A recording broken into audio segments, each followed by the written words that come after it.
নমস্কার বন্ধুরা, মাম্পিস রান্না করে সবাইকে স্বাগত। আজকে আমি হাজির হয়েছি এঁচোড় দিয়ে মুগের ডালের রেসিপি নিয়ে। এটি একটি নিরামিষ ডাল, খুব সহজেই বাড়িতে আপনারা খুব তাড়াতাড়ি বানিয়ে ফেলতে পারবেন। ভালো লেগে থাকলে বন্ধুদের সাথে শেয়ার করার অনুরোধ রইল। তাহলে দেখে নিন কীভাবে বানিয়ে ফেলছি এঁচোড় দিয়ে মুগের ডাল। এটা বানানোর জন্য সবার প্রথমে আমি 100 গ্রাম মুগের ডালকে কড়াইয়ের মধ্যে দিয়ে দিলাম। তারপরে এই ডালটাকে আমি হালকা করে ভেজে নেব। একটা জিনিস লক্ষ্য রাখবেন, ডালটা ভাজার সময় যেন পুড়ে না যায়, তাহলে মুগ ডালের যে গন্ধ সেটা চলে যাবে। ডালটা আমার হালকা করে ভাজা হয়ে গেছে। এর মধ্যে দিয়ে দিলাম 1 বাটি জল। এরপর এই ডালটাকে আমি জল পাল্টে পাল্টে ধুয়ে পরিষ্কার করে নেব, যতক্ষণ না ডালের নোংরাটা যাচ্ছে। আমি দুবার জলটাকে পাল্টে নিয়ে ধুয়ে নিয়েছি। ডালের মধ্যে জল দিয়ে ডালটাকে সেদ্ধ হতে দিলাম। এদিকে আমি নিয়ে নিয়েছি এঁচোড়। আমি এখানে 250 গ্রাম এঁচোড়কে মোটা মোটা করে কেটে নিয়েছি। দেখুন আমি কিভাবে এঁচোড়টাকে কেটেছি। এঁচোড়ের 4 ভাগের 1 ভাগকে আমি কেটে নিয়েছি। প্রথমে আমি এঁচোড়টাকে কেটে হলুদ জলে ভিজিয়ে রেখে দিয়েছিলাম।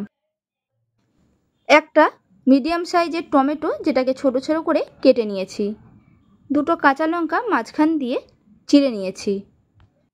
একটা বাটির মধ্যে দিয়ে দিলাম 1 চামচ আদা বাটা, 1 চামচ জিরের গুঁড়ো, 1/2 চামচ ধনের গুঁড়ো, 1/2 চামচ ঝাল লঙ্কার গুঁড়ো, 1/2 চামচ হলুদ গুঁড়ো, আর দিলাম অল্প জল।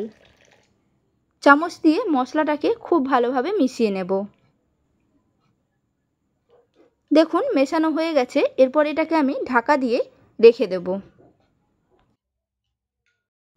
10 মিনিট পর ডালটা দেখুন, ডালের উপরে সাদা সাদা যে ফেনাগুলো ভাসছে সেগুলোকে আমি চামচের সাহায্যে তুলে ফেলে দেব। আমি আবারও ডালটাকে সেদ্ধ হতে দেব 5 মিনিটের জন্য। দেখুন ডালটা সেদ্ধ হয়ে গেছে, আপনাদেরকে দেখাচ্ছি তুলে। ডালটা পুরোপুরি গলে যায়নি আর কাঁচাও নেই। হাত দিয়ে যখন এইভাবে ভেঙে যাবে ডালটা, তাহলে ভাববেন ডালটা সেদ্ধ হয়ে গেছে।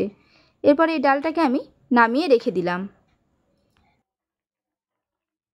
একটা কড়াই বসিয়ে কড়াই গরম করে নিয়ে দিয়ে দিলাম সর্ষের তেল।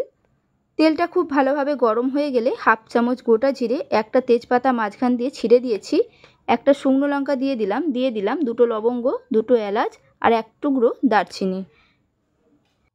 ফোড়নটাকে নাড়াচাড়া করে নেব 15 থেকে 20 সেকেন্ড। একটা জিনিস লক্ষ্য করবেন, ফোড়নটা যেন পুড়ে না যায়। যখন একটা সুন্দর গন্ধ বেরাবে তখন আমি এর মধ্যে দিয়ে দেব কেটে রাখা এঁচোড়গুলোকে। দিয়ে দিলাম 1/2 চামচ নুন। এরপর এঁচোড়টাকে ভেজে নেব লাল লাল করে। প্রায় 3 থেকে 4 মিনিট সময় ধরে এঁচোড়টাকে আমি ভেজে নেব। দেখুন এঁচোড়টা ভাজা হয়ে গেছে। দিয়ে দিলাম পেস্ট করে রাখা মশলা। বাটিতে কিছুটা মশলা লেগে আছে, তাই বাটি ধুয়ে দিয়ে দিলাম অল্প জল। 2টো চেরা কাঁচা লঙ্কা দিলাম, দিয়ে দিলাম কেটে রাখা টমেটো। এরপর সব কিছু একসাথে কষিয়ে নেব। আমি এখানে সব মশলা দিয়ে একবার নাড়াচাড়া করে নিয়ে এটাকে ঢাকনা আটকে রেখে দেব 5 মিনিটের জন্য। 5 মিনিট পর ঢাকনাটাকে আমি খুলে নিলাম। মিডিয়াম আঁচে এঁচোড়টাকে আমি কষিয়ে নেব। আর একটা জিনিস লক্ষ্য রাখবেন, কষানোর সময় মশলাটা যাতে না পুড়ে যায়। দিয়ে দিলাম স্বাদ মতো নুন।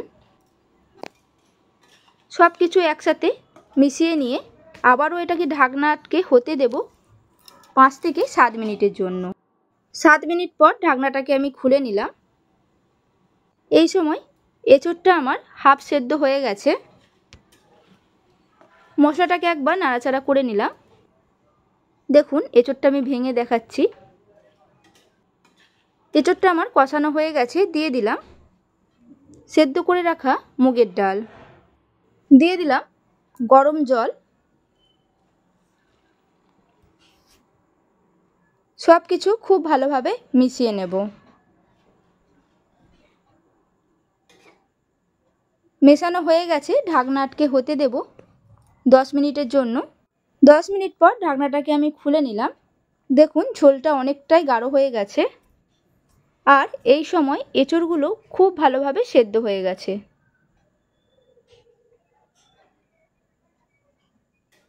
ডালটা আমার রেডি হয়েই এসেছে। শেষে দিয়ে দিলাম স্বাদ মতো নুন, যদি আপনাদের নুন না লাগে তাহলে দেবেন না। হাফ চামচ চিনি দিলাম। মিষ্টিটা অবশ্যই দেবেন, এতে নিরামিষ ডালের স্বাদ ভালো হবে। মিশিয়ে নিয়ে দিয়ে দিলাম হাফ চামচ শাহি গরম মশলার গুঁড়ো আর 1 চামচ ঘি। গ্যাসটাকে বন্ধ করে দেব। সব কিছু একসাথে মিশিয়ে নিয়ে ঢাকনা আটকে এটাকে রেখে দেব 5 মিনিটের জন্য। 5 মিনিট পর ঢাকনা খুলে নিলেই রেডি হয়ে গেল আমার আজকের রেসিপি, এঁচোড় দিয়ে নিরামিষ মুগের ডাল। রেসিপিটি আপনাদের কাছে কেমন লাগলো অবশ্যই কমেন্টে জানাবেন। এইভাবে ডাল বানিয়ে গরম গরম ভাত, রুটি, পরোটা সব কিছুর সাথে আপনারা খেতে পারবেন। ডালটি যদি আপনাদের ভালো লেগে থাকে তাহলে একটা লাইক করে দেবেন, বন্ধুদের সাথে শেয়ার করে দেবেন। আর নতুন বন্ধু হয়ে থাকলে আমার চ্যানেলটিকে সাবস্ক্রাইব করার অনুরোধ রইল, পাশে থাকা বেল আইকন সমেত। তাহলে আমি যখনই কোনো নিত্য নতুন রান্নার ভিডিও আপলোড করব সবার প্রথমে আপনাদের কাছে নোটিফিকেশান চলে যাবে। সুস্থ থাকবেন, ভালো থাকবেন, ধন্যবাদ।